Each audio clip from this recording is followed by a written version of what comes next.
no, Castillo se desmoronó solo. Con su autogolpe. Gracias por la invitación, querido Nicolás. Ahora no solo vamos a tener que hablar claro, sino hablar corto, porque creo que ya estamos en los últimos minutos de tu programa. No, tenemos. Apostilla? Sí, yo tengo varias preguntas bien puntuales, Eloy. Primera, esta discusión que hay sobre si el procedimiento de vacancia que se utilizó fue el correcto. Es decir, está claro, ¿no es cierto?, que se había ganado la vacancia por sus propios actos Pedro Castillo, pero ¿el procedimiento fue el correcto? A ver, vamos por partes. Castillo, desde que lee el discurso golpista de las 12:25 del día 7, se pone al margen de la Constitución. Pierde su condición de presidente, comete el delito de rebelión. Entonces, Castillo no puede en ese contexto reclamar ser jefe de las Fuerzas Armadas y Policiales, y por eso el delito de quererse escapar a la embajada no se termina de consumar, porque obviamente la policía lo baja del carro, el señor ya no tiene las atribuciones de antes. Entonces, ahora, lo que viene después en el Congreso, frente a la vacancia, en el fondo es más un gesto político que una definición jurídica. Cuando yo ya no soy presidente porque he violado el artículo 117, un pronunciamiento del Congreso puede ser una expresión de buena voluntad política, pero no condiciona el fondo del asunto. El fondo del asunto es que Castillo está siendo en este momento procesado por rebelión, por sedición. Esos son 10 a 20 años de cárcel, y si hay agravantes hasta 25. Entonces, con lo cual el tema de la propuesta de vacancia de Ed Málaga, si lo votó a Castillo, no, Castillo se desmoronó solo. con su autogolpe. Entonces, lo que viene después ya es el juzgamiento de Castillo, entonces, en los parámetros que estamos conociendo. Ahora, de ahí viene el tema del procesamiento de Castillo, ¿no es cierto? Y estamos frente a dos, tipos de delito. Uno es el de sedición, ¿no es cierto?, el intento de golpe, y los otros son los procesos de corrupción. Para ambos procesos, sin embargo, se necesita el antejuicio, y la discusión es si hubo o no hubo o sea, explícanos por favor este tema, porque se supone que cuando uno ha sido presidente de la República tiene prerrogativas. O sea, ¿hasta dónde le alcanzan las prerrogativas? ¿Cuáles son los procedimientos que el Congreso tiene que usar para que esto sea impecable y no haya ningún lugar a cuestionamientos? En realidad ahí tenemos que seguir distinguiendo entre la rebelión y sedición, que está siendo correctamente tramitada. Entonces se puso esto en conocimiento de las autoridades competentes. La Corte Suprema levanta lo que se llama la detención preliminar, que es el primer plazo que se tiene para poder determinar responsabilidades.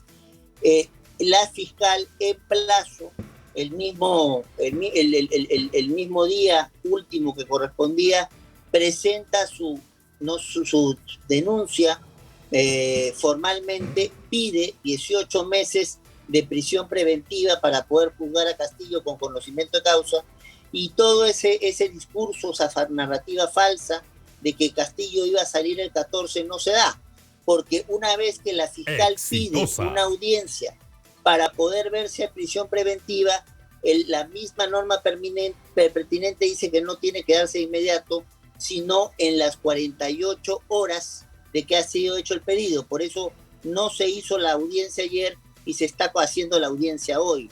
No se ha roto en ese parámetro con la pauta normativa correspondiente, y se puede seguir en esa lógica si el juez Checle lo habilita.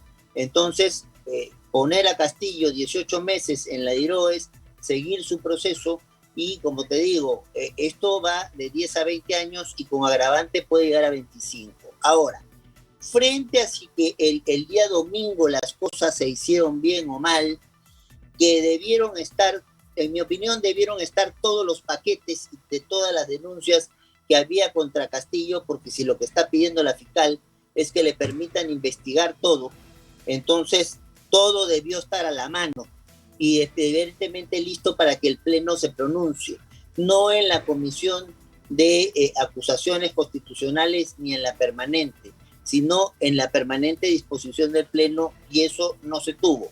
Eso se ha buscado remediar después y se ha buscado remediar con una plena actuación de los abogados de Castillo y gente que permita demostrar que ha habido un debido proceso. Ahora, eso puede ser cuestionado desde la perspectiva de Castillo, sin duda es su elemento más fuerte para querer cuestionar la investigación.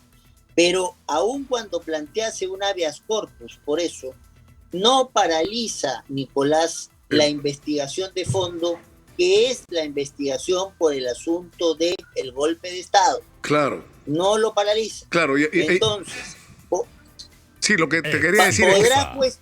podrá cuestionar el seguimiento de los otros casos, eventualmente, pero no el del golpe de Estado. El del golpe de Estado es un tratamiento especial al tema de inmunidad que se tiene.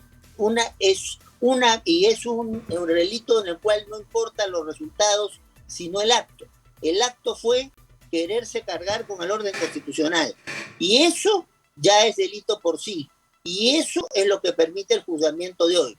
Si hubo error al poner los documentos inoportunamente para los otros delitos, eso se verá en su momento, si es que Castillo lo reclama. No ha presentado ningún reclamo al respecto, y cómo se atiende el reclamo. Pero basta con el tema de lo que ocurrió el día 7 para juzgar, condenar a Castillo y condenarlo por una condena que estamos viendo no es menor. Ahora, la discusión alrededor de la prisión preventiva, que ha sido un tema tan controversial en los últimos años, se supone que tiene requisitos. El primero es que haya las evidencias de que estás involucrado en un delito que tenga una sentencia, que podría tener una sentencia mayor a 4 años, o sea que merezca prisión efectiva. En este caso, todos hemos sido testigos. Lo hemos visto todos. Todos lo vimos. Así es. O sea, el delito de Castillo de pretender un golpe de Estado, todo el Perú es testigo y el mundo, ¿no es cierto?, de lo que estaba haciendo.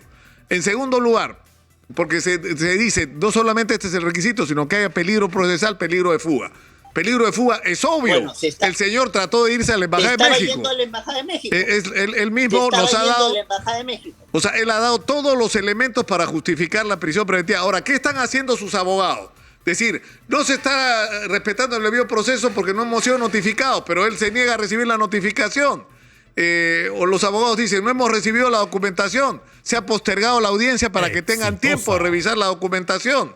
Y ahora no se presentan los abogados. O sea, está clara que su pretensión es decir, acá no se ha respetado el derecho a la defensa. Sí, pues, pero de todas maneras, el sistema constitucional también tiene dientes para defenderse. Entonces, ¿qué es lo que ocurre? Si no se presentan los abogados, se le pone un abogado de oficio. Entonces, si no hay, y ese abogado de oficio va, como hemos tenido que hacer todos los abogados cuando hay una prisión preventiva, que revisar en un plazo razonable que le da al juez Checle, y además la determinación, como tú bien has explicado, de qué es una prisión preventiva, no es una determinación difícil. Es vinculación con un delito de más de 4 años, lo hemos visto todo. Entonces es la situación de riesgo de fuga, la hemos visto todos, y lo que llamamos los abogados la prognosis de la pena, o sea, cuánto se sanciona un delito de este tipo, y tiene que ser una sanción mayor de 4 años. La menor pena que se puede poner en este caso son 10. Entonces, aun cuando los abogados no quieran ir, el proceso va a seguir, y lo que le toca hacer al juez Checle es, si no hay abogados que se apersonen a nombre de Castillo, es ponerle un abogado de oficio, como tiene que tener toda persona en un proceso. Ese abogado tendrá que entrar a defender a Castillo para ver si se libra de la prisión preventiva o no. Viendo los cumplimientos de los requisitos, es muy difícil que se libre de la prisión preventiva. Ahora, si le va a poner 18 meses el juez Checle, como pide la fiscal, o menos, es otra cosa. Pero la prisión preventiva creo que se ha justificado sola por sí misma. Ahora, este proceso, Eloy, con respecto al tema de la sedición, no debería ser tan complicado. O sea, el delito, o sea, se le ha capturado, o sea, la flagrancia ha estado ahí puesta ante nuestros ojos. Es decir, ¿qué cosa es lo que hay que investigar? O sea, la investigación más bien tendría que referirse a los otros involucrados, porque todos se lavan las manos. Nadie escribió el texto, nadie coordinó con Radio Televisión Peruana, nadie sabía, nadie escuchaba, nadie veía, y todos estaban ahí, o si no, todos 4 personas, ¿no? Por lo menos 4 personas. Es decir, lo que va a tratar... O sea, pero con respecto a la responsabilidad de Castillo no hay duda, ¿no? Ahí no hay ninguna duda. Creo que sobre lo de Castillo está el asunto completamente claro, pero recuerda, querido Nicolás, que la denuncia se ha abierto también contra Aníbal Torres, que está supuestamente en la clandestinidad. Entonces eso significa pues un elemento adicional para la fiscal, para darse tiempo dentro de su proceso de investigaciones de poder ubicar a Aníbal Torres y ver cuánto nivel de responsabilidad tiene. Queda en la sospecha de que han participado más personas. El abrir la investigación significa determinar qué personas han participado y de qué medida. Entonces, ¿quién redactó el documento? ¿Quién lo escuchó y no advirtió que se estaba violando el orden constitucional y cayó denunciar lo que debía denunciar? Entonces, explica siempre que la Fiscalía pida más tiempo de lo que puede parecer razonable, porque hay todas estas aristas que va a tener que investigar para resolver el caso a cabalidad.